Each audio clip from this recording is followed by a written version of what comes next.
the Narendra Modi government has lifted controls on diesel pricing, aligning it with global prices, leading to an immediate fall in pump prices of nearly 6%.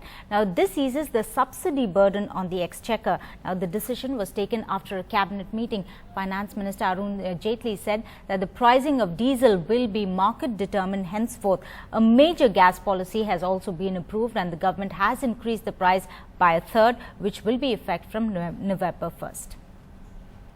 Significant steps taken by the Modi government in the overall energy reform space. But how is it that it impacts you and me? Well, for starters, diesel prices have been cut by a little over 3 rupees, and that's because oil companies were finally making a profit on diesel.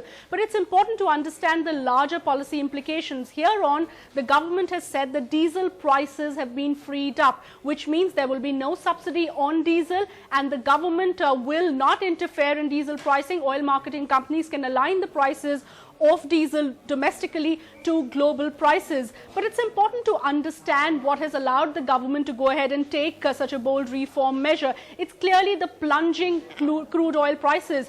Crude oil prices have fallen below $80 a barrel from a high of over $112 or so we had seen just a few months ago. So there's been a sharp drop in the prices of crude oil that has actually allowed the government to go ahead with this very important and bold reform that was not possible so far, given the impact a sensitive commodity like diesel has on inflation, on other commodities as well. The question, of course, remains is that can we see diesel prices continuing to be deregulated even if crude prices go up here on? But at least for now, the government, with a very smart move, making sure they're not losing time politically as well as economically. The timing was perfect to go ahead with a decision like this, and also it gives a perfect answer to many of those who were saying that the government is not really going ahead with the kind of reforms it had promised. There's more talk, less action. So in that sense, the diesel deregulation coming at a perfect time. Of course, every time we used to talk about ending diesel prices, the worry was, will diesel prices go up? As of now, when we're seeing diesel